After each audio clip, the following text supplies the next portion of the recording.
Hello, everyone. Good afternoon. I'm Nick Peckman from JB Hudson Jewelers. I'm president of JB Hudson, and I've been there now for 11 years. And in addition to the work that I do at JB Hudson, I've been collecting watches and an enthusiast since I was about 12 years old. I'm joined tonight by our other presenter, our watch buyer and good friend of mine, David Brenke. There he is. David and I have worked together within the watch community for about 15 years, and it's been a tremendous hobby that's brought us together. And tonight we're really excited to share with you a little bit about Longines watches. Now, I will mention that after the 20 or 30-minute presentation that we'll walk you through tonight, we invite you all to stay on. The Facebook live the feed will cut, at which point we will invite you to just join us in a group forum to talk watches and show what you brought, talk about whatever you like, ask questions, so on and so forth, as is our usual format. So with that, just sit back, enjoy, and let's learn a little bit together about Longines watches and why they're so special. So I know that you may think that this is a picture of David and I, and it does look that way a bit. I'm not sure who would be who, but yeah, I guess, David, you could probably try to grow that handlebar mustache. I don't know if that's so bold. I would go with the mutton chops, but not the handlebar. So Longines officially was founded in 1832, but the company really started in its more well-known form in 1867 with the development of their first ever in-house movement. And relatively speaking, in Switzerland, that was a fairly early time for a modern watch company, or what would become a modern watch company. They were a little bit ahead of the curve in terms of developing high-grade chronometer type watches. Now, just to put things in perspective, it wasn't until 27 years later that Omega developed their first in-house caliber. And Longines is an aviation watch company. They're synonymous with aviation. Breitling is another modern company you think of as an aviator's watch. And it wasn't until 2009 that they developed their first ever in-house caliber. So in that regard, Longines was ahead of the curve, and they were really pioneers in manufacturing. So it was around that time, the late 1800s, early 1900s, that Longines was not only producing these incredible watches and watch movements, but they were winning all the awards. They won the grand prize at 10 World's Fair, and they became synonymous with quality and accuracy, which eventually led to them adopting a moniker, the world's most honored watch. And it was really true at the time. Longines was not only an excellent maker of wristwatches and pocket watches for women and men, but they were really a company that was building timepieces not only to be worn on the wrist or in the pocket, but to be used in industries worldwide for a multitude of different reasons.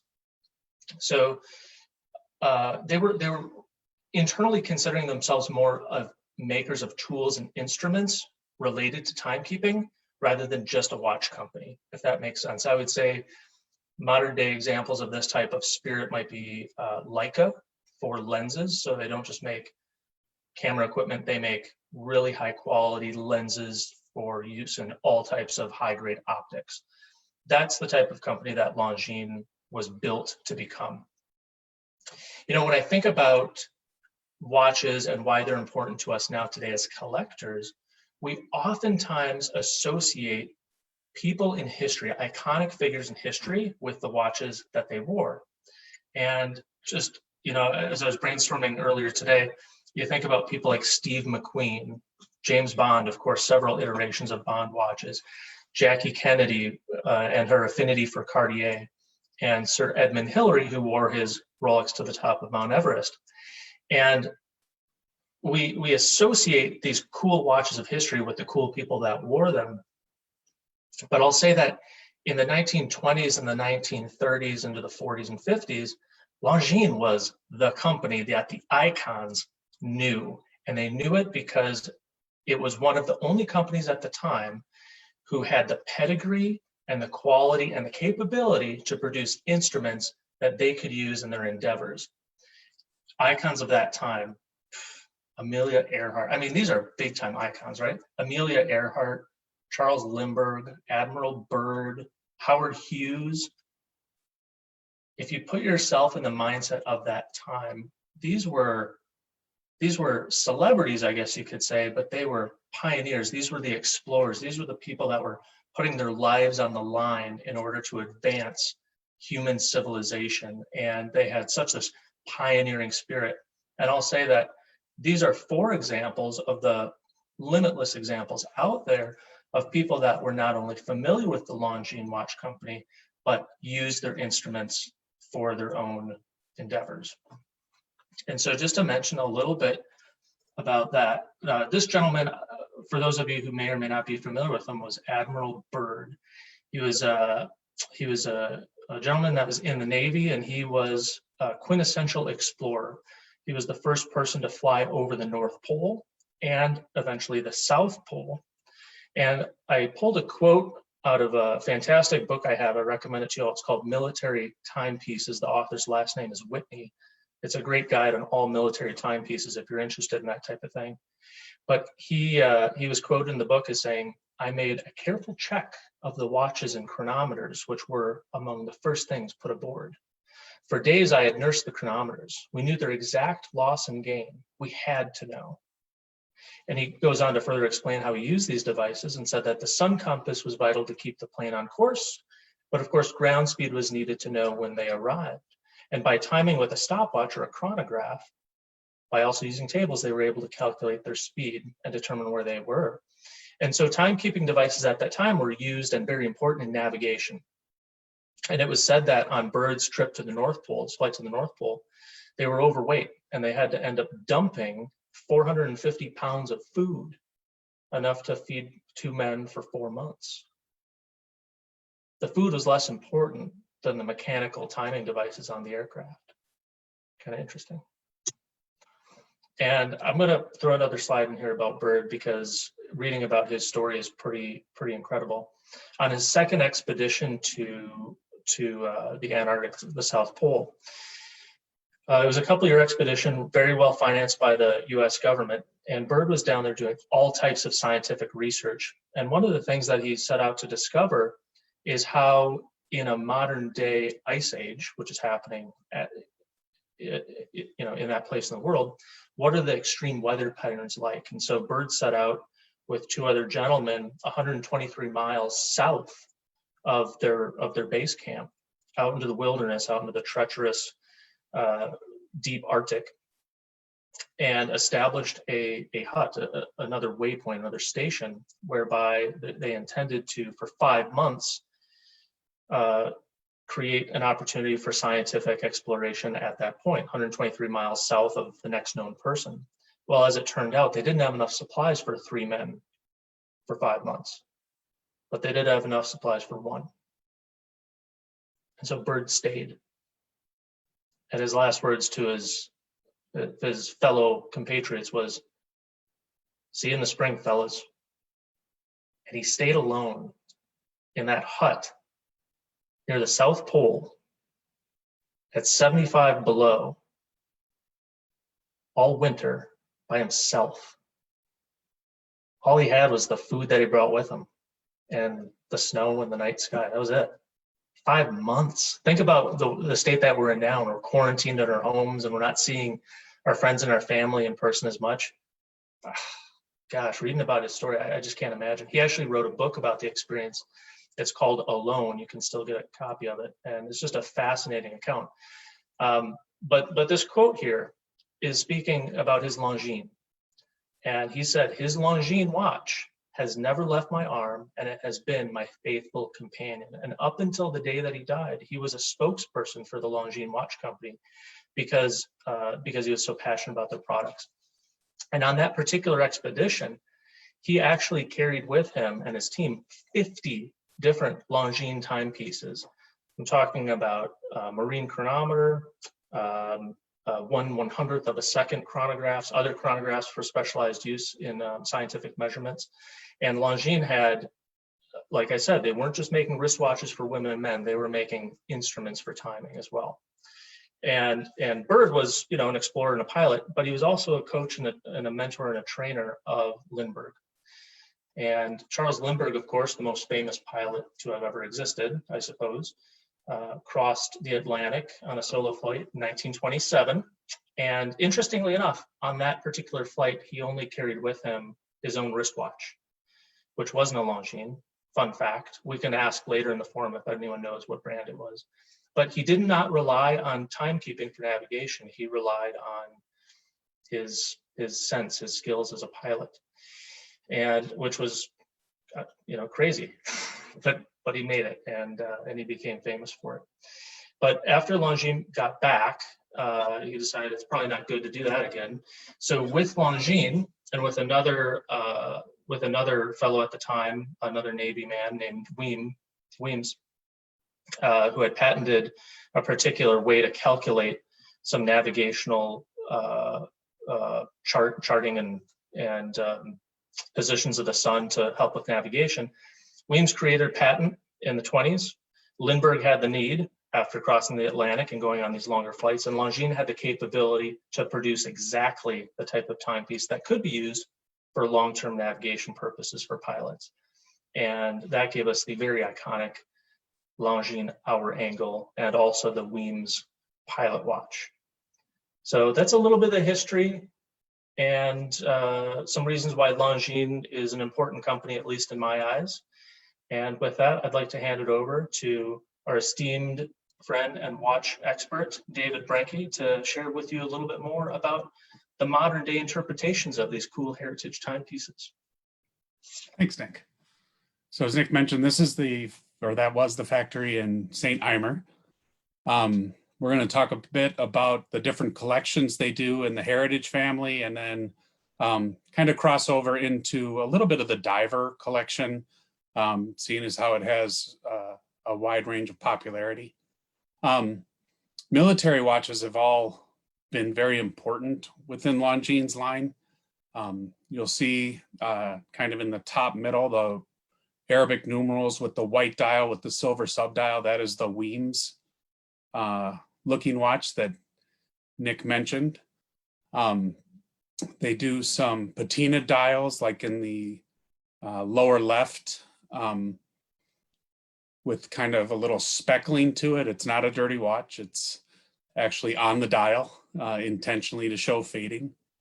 The one right dead center is an interesting story. This is a 1935 piece that it's a re-edition of the 1935 piece. Ben Clymer, who is the founder of Hodinkee, was wearing a watch, the original watch, over to the factory in St. Imer, and they asked if they could borrow the watch for a little while. And they borrowed it and they replicated it kind of and re-editioned it with his permission, but it's out there, it's available. The different look down below on the lower right with the quadrant dial, we've been waiting for a while for that piece. I expect it soon once we open up again as far as Swatch Group's shipping things to us. So hopefully we'll see that piece in the near future and it will become available as well. One of the more popular pieces, the Legend Diver. This gives you kind of a historic look with the two crowns. One crown, the one at the upper, like at 2 o'clock, is used for rotating the bezel. And the one down at 4 o'clock is used for setting the time and date as usual. They've done different iterations of this watch with, you know, the bracelet, the rubber strap, a canvas strap, the all PVD piece, and then most recently, for those of you looking for a Mother's Day gift, the lower right-hand corner is the lady's mother of pearl piece in a 36 millimeter diver. Something unique and different for them. Brings out a lot of new emotions in the different size. Sometimes the 42 is just a little bit too big, but they do every version in the 36 millimeter as well, if you're looking for something like that. This piece was new in 2019. This is called the Skin Diver. It has a very nice heritage look. Again, the different strap variations. The dial has a nice patinaed loom. The size is 42 millimeters as well. It's very comfortable on the wrist. Gives you a historic look for Longines with a new modern twist as far as the materials that it's used out of. The thing I like about Longines is they don't change the aesthetics of the piece when they reintroduce it. You'll see through all of their heritage pieces the resemblance of its predecessor. They don't try to reinvent the wheel. They utilize the design they had and just update the materials and give it a similar look for what it was.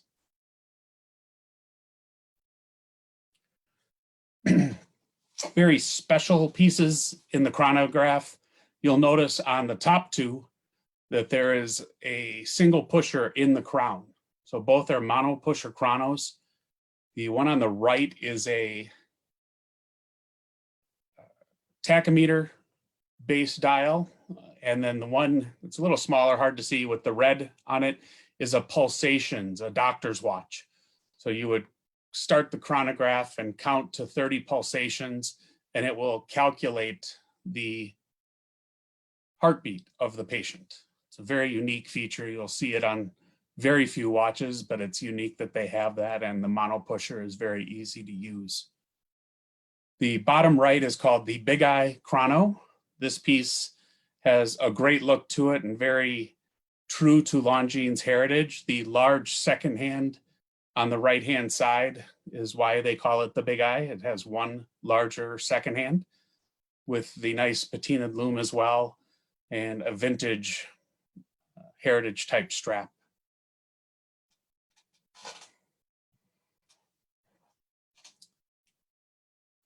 Divers are a big thing for Longines. This is, in my opinion, one of the divers that you get the most bang for your buck. You can do a very comfortable rubber strap, and we'll see bracelet pieces in a minute, but with a ceramic bezel and great colors, these pieces run $13.75 and $12.75 on the rubber strap. Something that you don't see with an automatic movement and a diver is a ceramic bezel in that price point. Really a lot of watch for the money.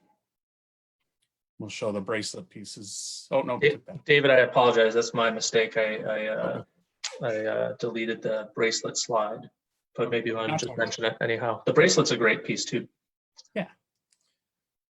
And that kind of sums up Longines pieces for us. I mean, they're, like I said, they don't change aesthetically with what they do. They really are true to themselves because they are historic and a very long tenured company, one of the longest that we carry in the store, and very enjoyable for us and a lot of bang for your buck.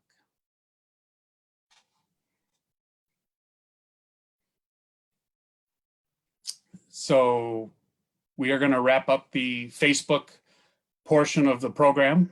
Before we do, we want to mention this. If you like and share the video with 3 friends, we are going to give away a Longines watch. You'll win this watch here on the side, and we will get that to you when we tabulate the results of who shares and likes the video. We'll share the results in our time together watch talk next Thursday. So you have between now and then to like the video and share it with 3 friends. After this video is done, it'll be posted to our Facebook page, so you can review it then too if you have any further follow-up questions or want to share it with any friends. So with that, thank you everyone for joining. We really appreciate you and spending the time with us. And again, like David mentioned, we'd like to invite you just to hang on for a moment, and then we'll go into a forum. We'll cut the Facebook feed, and then we can all just relax and talk watches. Thanks again for coming. Thank you.